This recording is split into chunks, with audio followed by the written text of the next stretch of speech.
The wedding was just days away when my fiancé's old flame came back to town.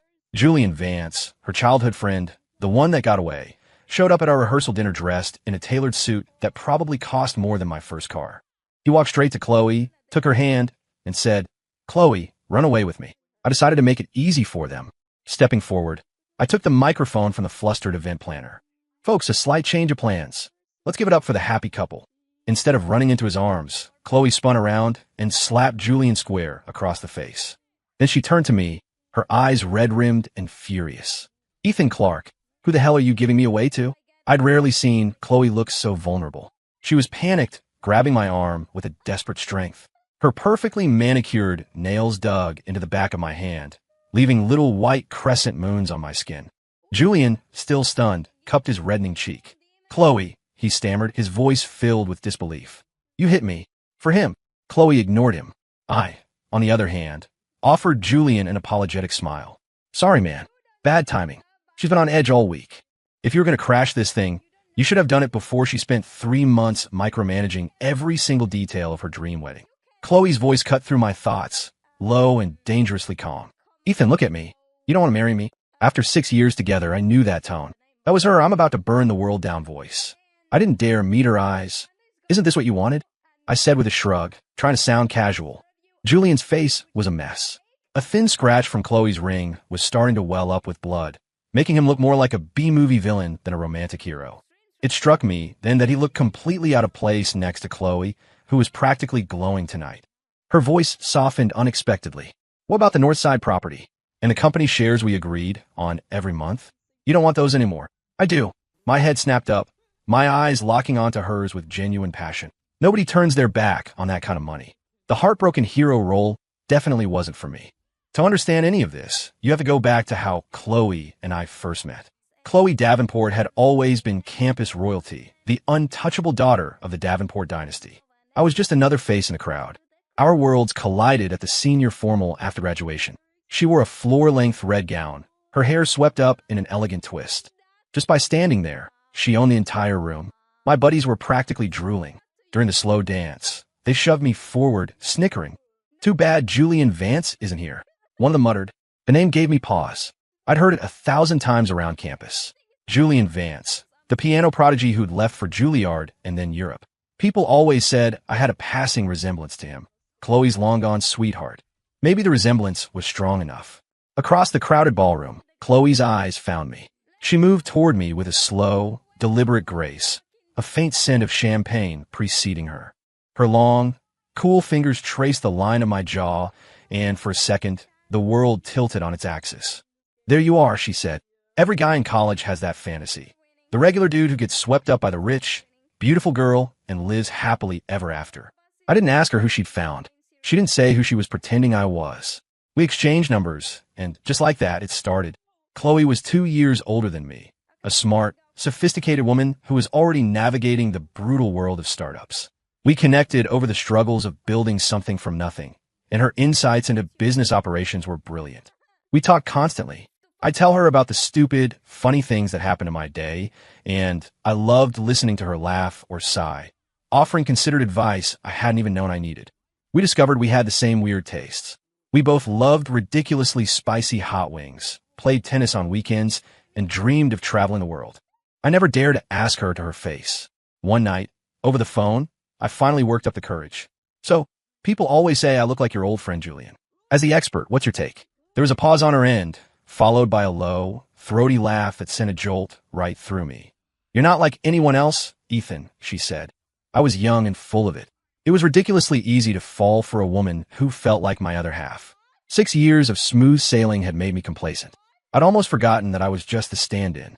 My decision to step aside wasn't a spur-of-the-moment thing. It had been brewing for 3 months. 3 months ago, Julian came back from Europe. 3 months ago, Chloe started talking about wanting a wedding. Our careers had just stabilized. She'd been promising for years that as soon as things calmed down, we'd take that trip to Paris I'd always dreamed of. It wasn't the first time she'd made that promise. Then, scrolling through one of her colleagues' Instagram stories, I saw it. A picture of Chloe, laughing with someone under the Eiffel Tower. I felt a strange, unnerving calm. The guy's face was only partially in the frame, but I knew. It was the man I'd never met, but whose shadow I'd lived in for years. Julian was in Paris. That night, around 11, Chloe got back from her business trip, dragging her suitcase behind her. She went straight for the bathroom. A moment later, her phone, charging on the nightstand, started buzzing nonstop. I rolled over to silence it, and the screen's harsh light cut through the darkness. A text preview from a contact named Julian V. was at the top. Julian V. Chloe, I'm back in a few days. Can you meet me? A string of photos pushed the message out of view. I tried to unlock the phone, but she'd changed the passcode. When she came out of the bathroom, wrapped in a towel with steam clinging to her hair, I was sitting up in bed, staring at the box of delicate pastries she'd placed on the nightstand. I don't like sweets. Neither does she. It wasn't hard to guess who they were for her. I pointed to her phone. Julian texted you. She froze for a split second, then picked it up, typed a quick reply, and tossed it aside. You didn't read it? Didn't need to, I said casually. A grown man being that needy is just embarrassing. Chloe looked at me, a slow smile spreading across her face. I'd always loved her eyes, large, expressive, and when they focused on you, it felt like you were the only person in the world. She paused, then dropped the bomb. Ethan, what would you think about us getting married? On a trial basis. A contract marriage to make the old flame jealous and win him back. So I'm just a pawn in your little game? I wanted to laugh, but before I could say a word, she started talking about money. The Northside property and company shares. That land was useless to her portfolio, but for me, it was the key to bridging two of my major projects. She knew I needed it, a mutually beneficial arrangement.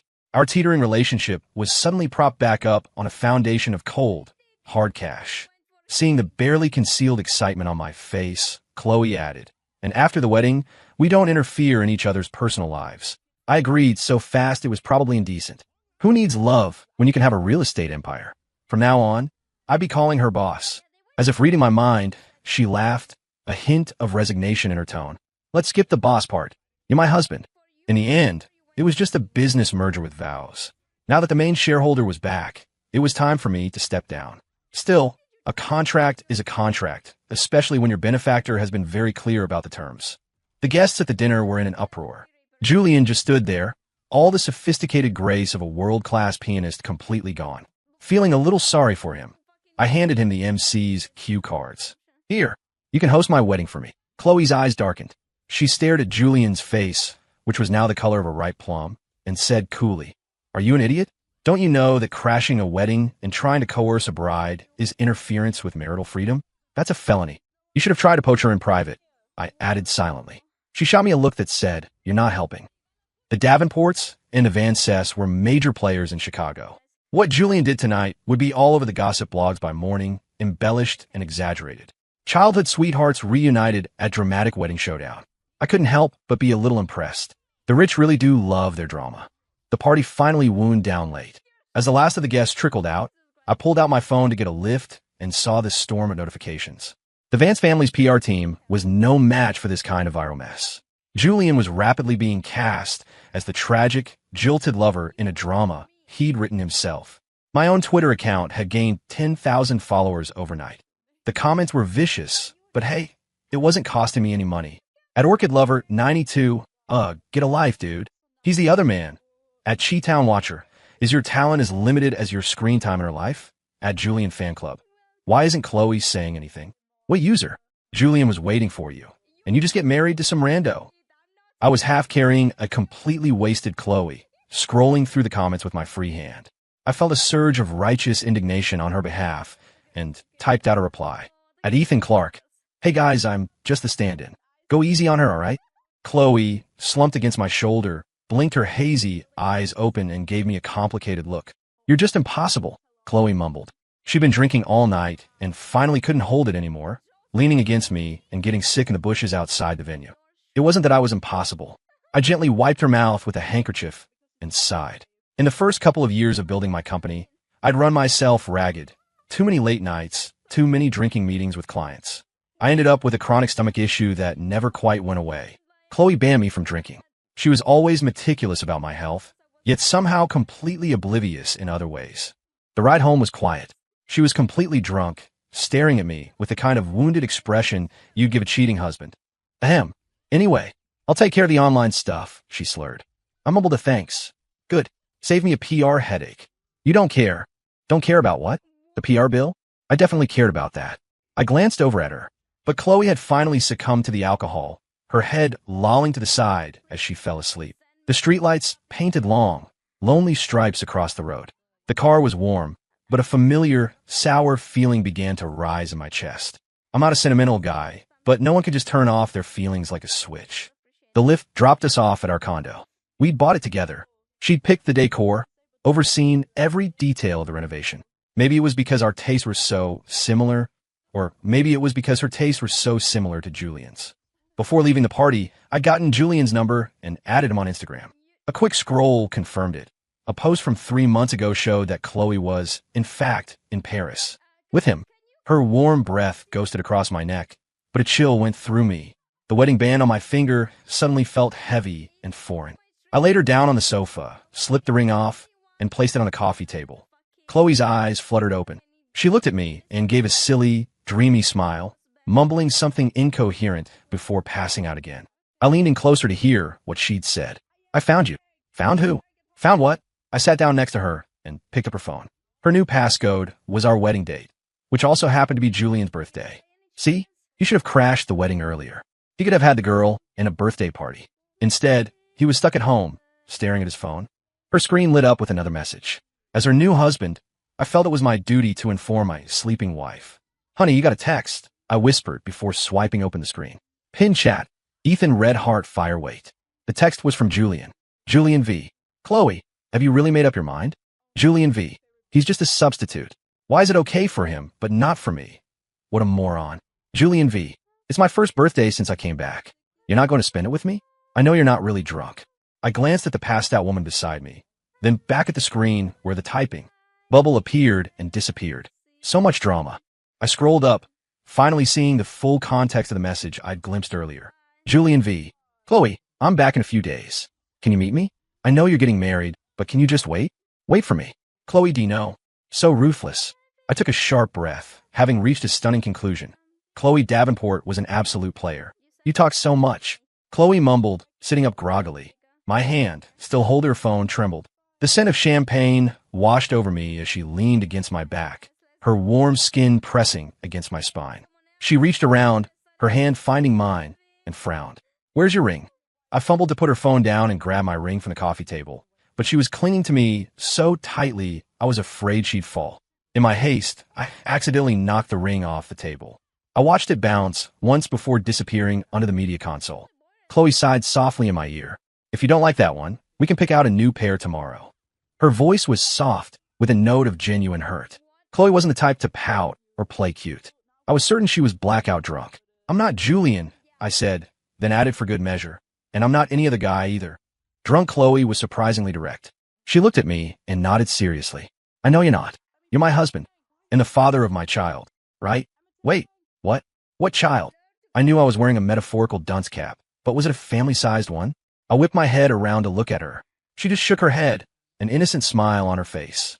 "Not pregnant yet. Just give you a heads up. A little surprise. Some surprise." She snuggled into my arms, her soft, even breaths tickling my ear. My whole body went rigid, but she was completely oblivious, sleeping peacefully. In the dead of night, her phone rang again. Half asleep, I heard Julian's voice on the other end, choked with sobs. He was crying so pathetically it was actively ruining my sleep. Chloe gently squeezed my hand, then slipped out of the bedroom. 3:30 a.m. I stayed in the same position until the sheets beside me were completely cold. Chloe didn't come back. 4 a.m. I checked Julian's Instagram. A new post. A picture of a hand wearing a ring I recognized. My ring. Chloe's ring. Julian Vinegar pianist. Those who were seen dancing were thought to be insane by those who could not hear the music. Image the ring was the one I had put on her finger. And as if that wasn't enough, you could see her reflection in the glass of the coffee table. Just half her face, her expression unreadable. But I guess she was probably happy. It was Julian's 21st birthday, after all. If it weren't for all this drama, they'd probably be married by now. I felt a pang of something hollow. 6 years wasn't something you could just toss away overnight. But if Chloe didn't care, I couldn't let myself get dragged down with it.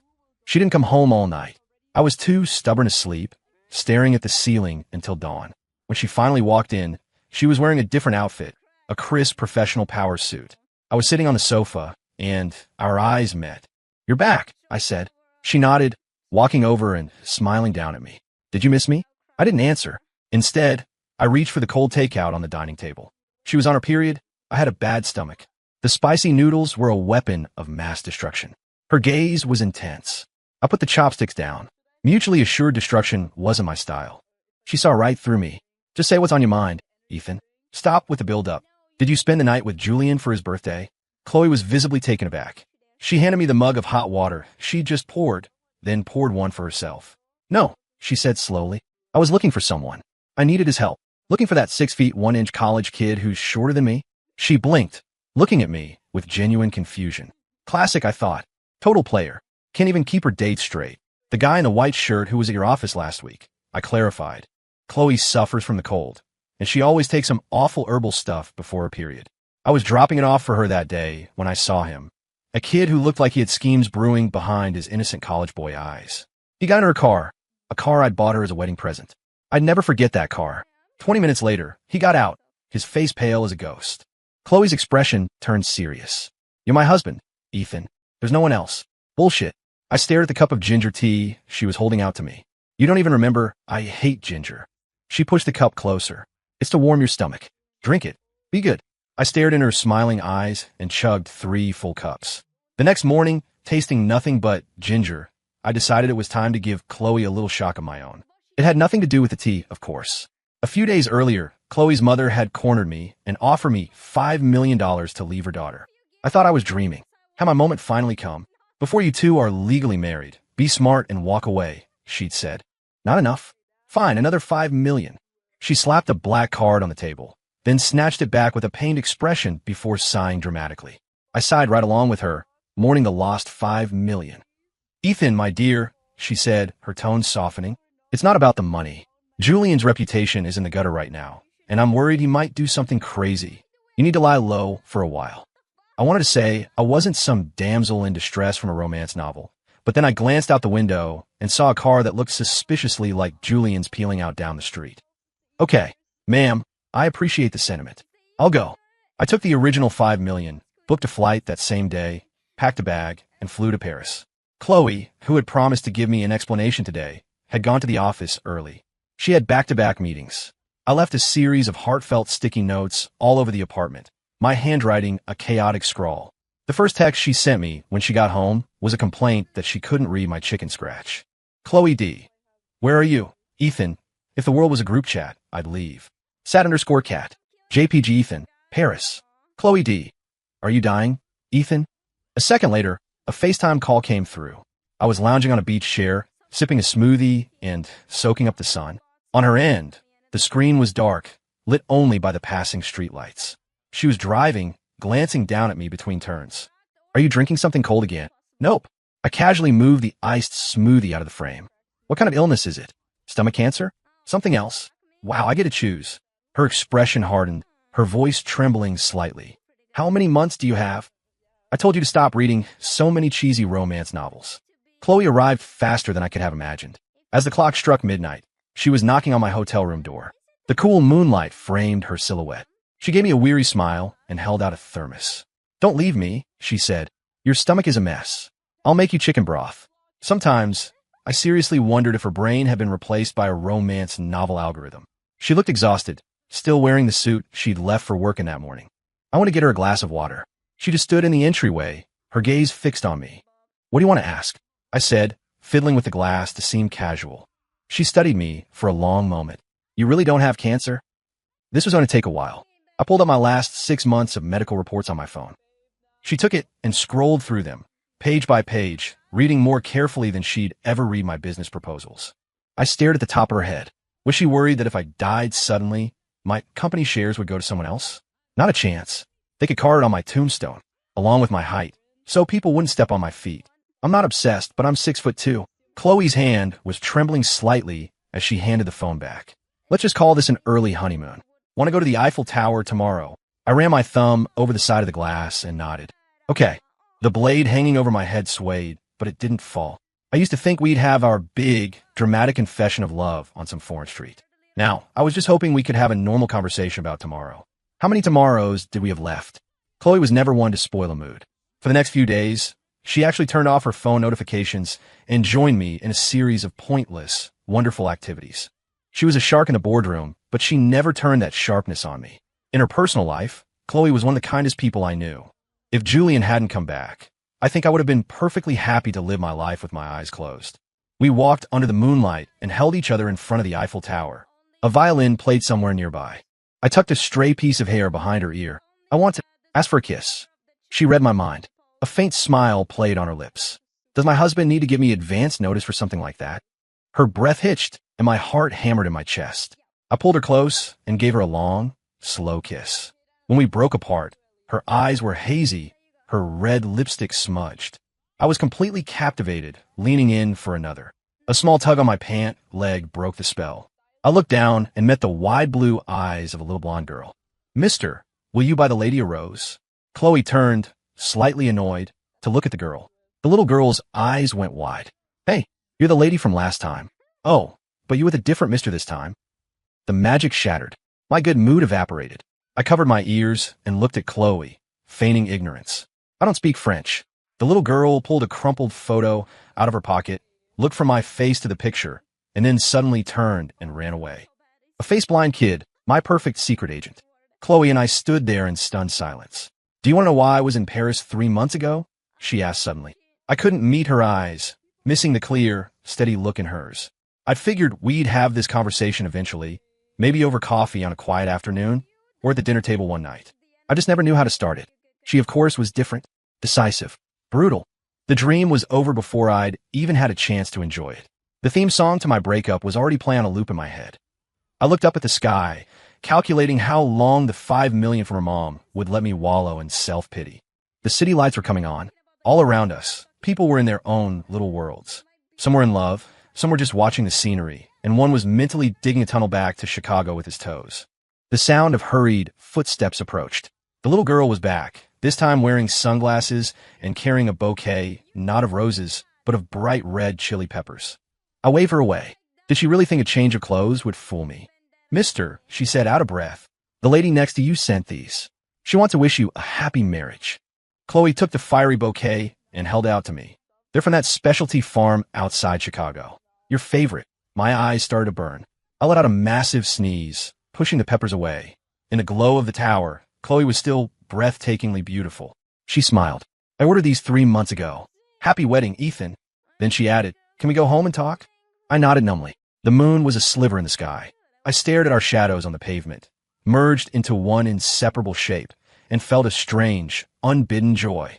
That dreamlike state lasted all the way back to our hotel. Inside, away from the world, Chloe kicked off her heels and slipped on a pair of slippers.